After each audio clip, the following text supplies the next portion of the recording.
Good morning this morning. How are you this morning? So, just perusing the news as I tend to do. And I see that we are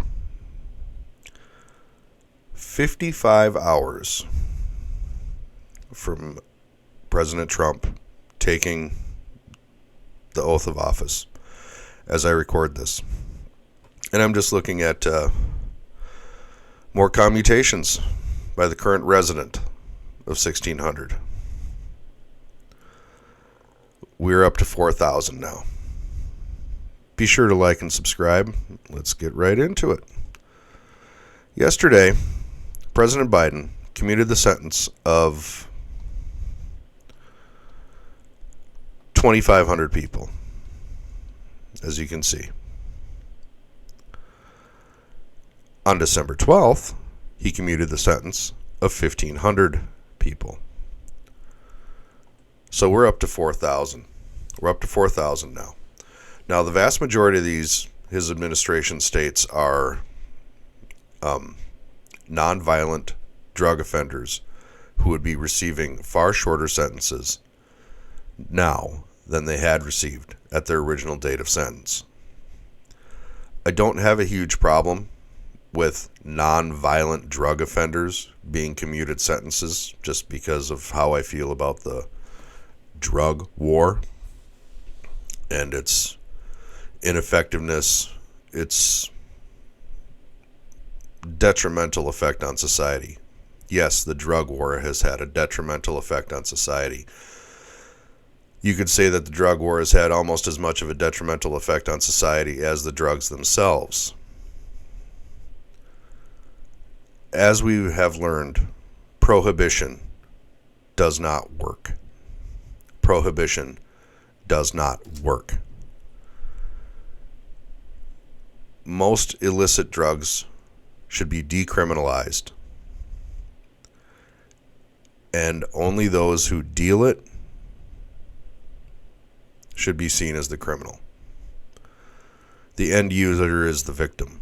As much as a victim of alcohol, you don't see there being a big war against big alcohol, big booze, do you?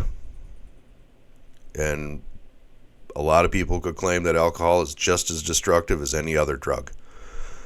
Personally, I think it's more. But my interaction with alcoholics, if you know me personally, or haven't been out of my life for like 10, 15 years, you know my interaction with alcoholics. And frankly, my loathing of them. I don't care much for alcoholics. Untrustworthy liars. Can you say the same about drug users? Absolutely. A chemical is a chemical is a chemical in the end. But you don't treat an alcoholic like a criminal. You treat a drug user like a criminal. And that's a problem with today's society, which has packed prison after prison and created a private prison industrial complex.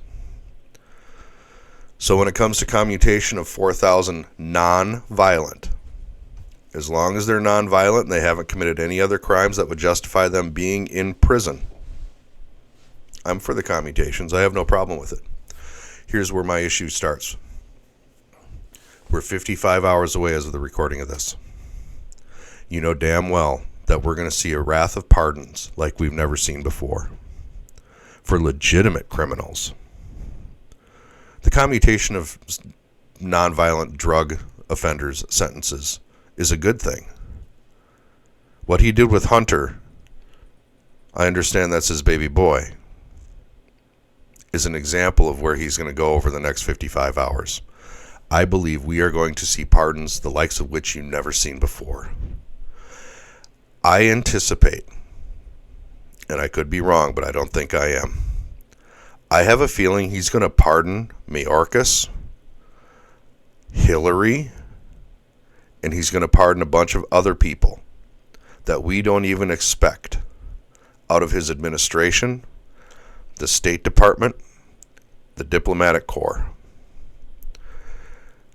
There's going to be a lot of unexpected pardons that come in the next 55 hours. And now that we're on to the weekend, he's packing up.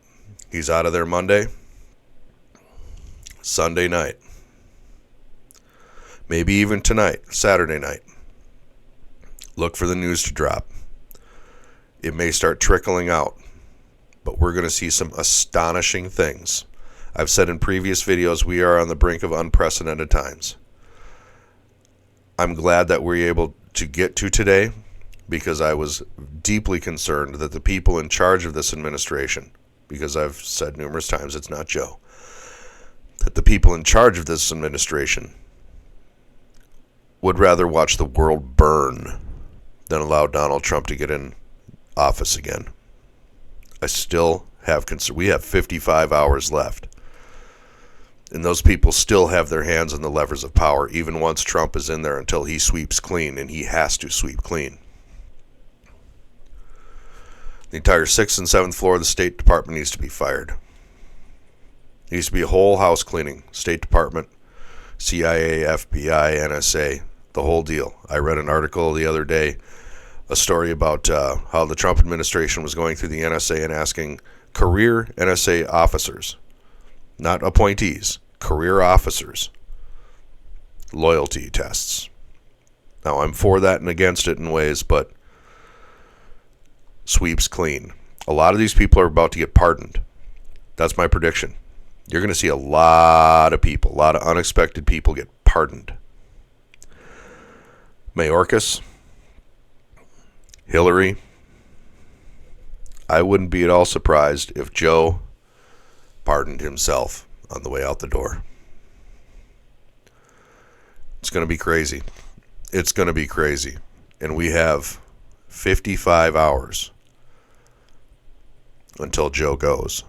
Can't wait for Joe to go. Can't wait. But it's not just Joe. The entire thing has to be swept clean. So 4,000 commutations of sentences of nonviolent drug offenders, 2,500 yesterday. The 1,500 previously were of nonviolent people who were on house arrest for the most part. Due to COVID lockdowns, they had been moved from prisons or jails into home confinement, house arrest. And those were predominantly those that were commuted in the 1,500 on December 12th. This 2,500, well, people are going to go through this as they did the 1,500. The internet's going to find out who these people are, and if there's violent ones, we'll know. Because last time Joe commuted the death sentence of, I believe it was 39 individuals, and a lot of people thought that the Boston bomber was going to be one of them, because he was on the list. Turns out he was not. He did not get commuted, and he is still sitting on death row. I'll give Joe credit for not pulling that. But what he's going to pull today and tomorrow is going to be unprecedented. Like I said, I expect fully to see members of his administration. I could see Miley, General Milley. I could see General Milley getting a pardon. It's going to be unprecedented, the amount of people who are going to get pardons, the number of people, and the positions they once occupied. This is going to be astonishing. This is going to be historic. I really do believe this is going to be historic. And I believe he's not done with commutations of sentences either. It's going to be a crazy 55 hours, guys. This will post at approximately 6:30 Central Time. So we will be at 53 and a half hours. Literally, we need to have a countdown clock going. When this posts, 53 and a half hours till freedom. Freedom from, frankly, I see it as tyranny. I see it as tyranny. We may be replacing one tyrant with another, who knows? I don't think so. I really don't think so. The left are tyrants. But that's all I got. I'm going to go get me a glass of orange juice. So you can hear my voice is a little down, a little under the weather today. And looking at 18 degrees below zero coming up tomorrow night. It's only going to be 15 below tonight, so that'll be great. But I appreciate you. I appreciate you coming in here and listening to me. Well, and I thank you. And we'll see you next time.